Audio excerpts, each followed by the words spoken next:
I tried to tell you, ladies and gentlemen, what they was doing to Tolkien lore. Take a look at this. I don't know if this is Galadriel or is this Xena the Warrior Princess. This is weak. And take a look at this. They have black hobbits now? Black hobbits with froze? He got an afro, man, not curls, afros. And what is this? This is supposed to be during the Deathless? And who is this lady right here? We got black dwarves now too? What is the world coming to?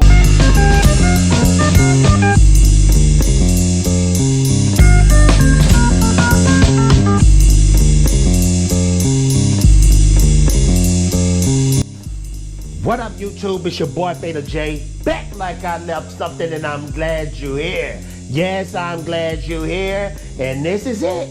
They did it. I was trying to warn you. You said, Beta J, look, you just need to be quiet and see what they're gonna do with the show. Where Empire Magazine just showed you what they're going to do with the show, and it looks absolutely terrible. I mean, the fans out there are raving and ranting, and they are pretty pissed off. This is the thing right here.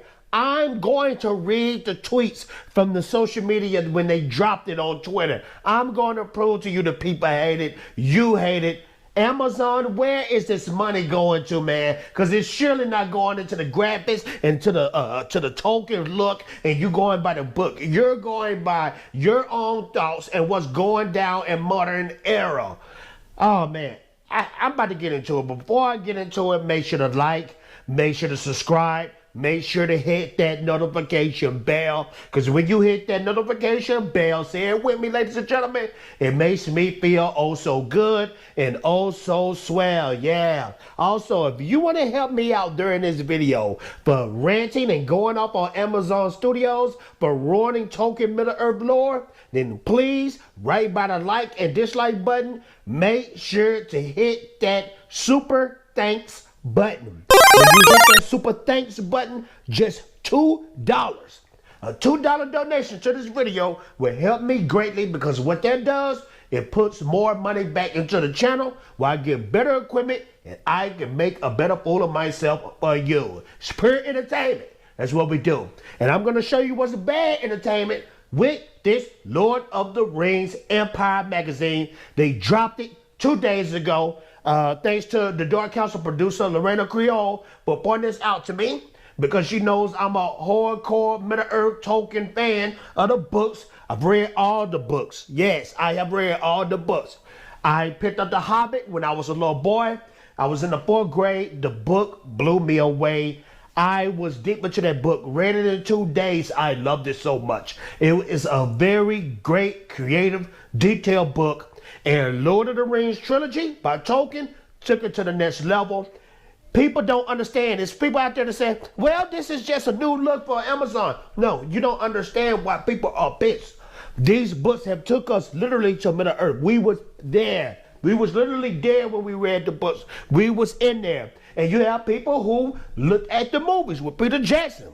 People haven't even read the books and still want to see the Peter Jackson look. But to me, and this is just my opinion right here, Peter Jackson is the closest that we will ever get to a pure adaptation. Now, I'm not saying Peter Jackson was 100% with his adaptation, but that's going to be the closest we ever get. If it's not that, then it has to be The Hobbit animated cartoon that came out in the 80s. Those are the only 2 close ones right there, because at least with the old Hobbit cartoon, the dwarves was old in that one. In the Hobbit movies, the dwarves, they made them try to look hot and attractive to the ladies, I guess. But take a look at this picture right here. This Empire picture. This is only the first of many of the covers. You have Galadriel right here. And this look is just totally off from what Tolkien described in the books. I mean, she got the gauntlets on. She got the metal boots. And what is the silver stuff that she got on? That's not even mithril, man. Now, you know, the hardcore stuff that doors make that even knives can't pierce through. It's just the look is all off, man. Where's the long sword coming from? Where was that in the books? If you read the books, people always misjudged the line where it said Galadriel was athletic and better than the boys and all this type of stuff. All it said was she was athletic.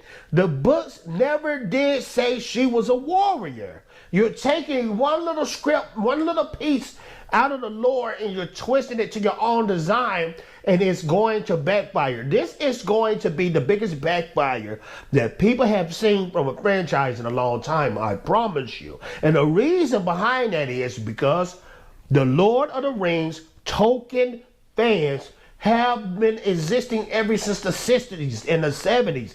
These are young generation and old generation, our grandparents, that really desire to see this stuff be right and the adaptation be right. So people are going to be really mad. Look at the magazine right here. Look what it says right there in the tiny writing. It says, "Don't expect the same Galadriel." Now, at least she was telling the truth, because this is not the same Galadriel that we know from the Lord of the Rings books and the Silmarillions and the appendices and all that. That's not the same person. She was a leader. They want to talk about she was political and all that. Whatever, I guess.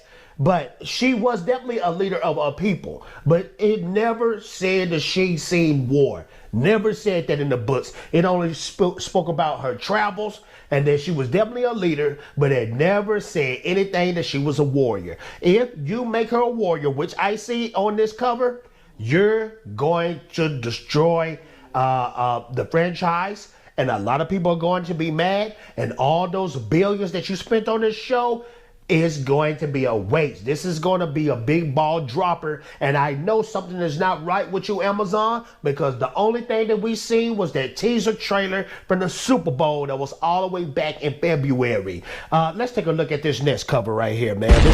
This is truly crazy. So we got the hobbits right here. I'm gonna put it like this: the two Hobbit girls right there, and I'm guessing them girls, the two Hobbit girls, that looks actually accurate from the books of what Hobbit women look like. But look what we got at the very end. We have a black guy with a furry fro. And let's just be real. Let's keep it all the way funky, because people always want to say that J.R.R. Tolkien didn't have black characters in his book. Yes, he did. If you look at the map of Middle-earth, Middle-earth looks just like Europe. And what is below Europe? You have Africa. Now, in the Middle-earth world, on the Middle-earth map, it is a place below Middle-earth called Far-Harad. Far-Harad is the representation of black people. African people, or should I say dark-skinned people. Now, the hobbits are based after a European time, a certain time in the world. Basically, a little bit in the time of when Tolkien was born. The way that they dress with the button-ups and the vests and the suits and all that. It wasn't any black hobbits, man. It wasn't no black hobbits out there. This is only them doing representation and trying to... This is the ticket what they're going to try to do. When people criticize about this black hobbit, what they're going to say to you is that you are a R word. You are a R word, and you should not say that because we're doing representation. I am down with representation, but only if you do it right. Only if you do it right. So this looks out of place, and they know this. This is nothing but marketing.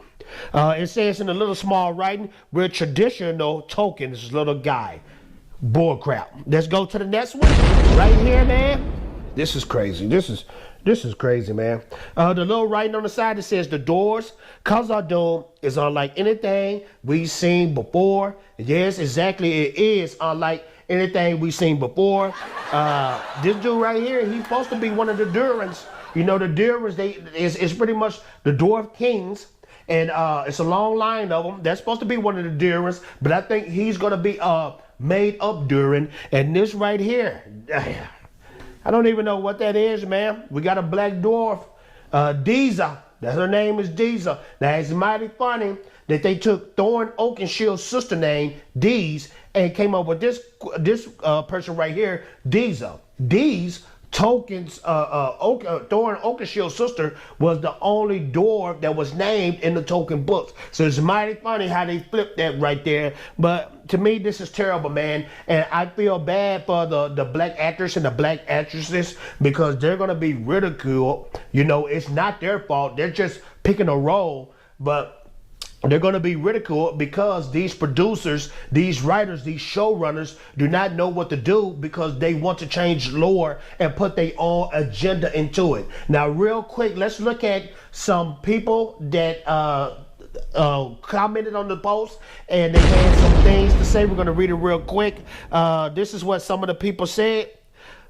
This is the person right here. This person said, "This is not Sir Tolkien's work. That is Zanzi."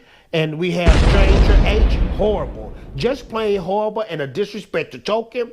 What is that wig on the Hobbit's head? The dwarven jewelry looks like CGI.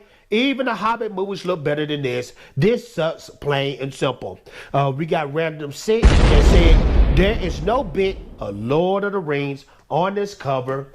I definitely agree. You guys let me know what you think in the comments below. Do you think these pictures look good and you're excited for it? Or do you think Rings of Power is doomed and you can understand the Rings of Power backlash? Get back at your boy Beta J. Make sure to like, make sure to subscribe, make sure to hit that notification bell, because every time you hit that notification bell, it makes your boy Beta J feel oh so good and oh so swell. And I'm out of here.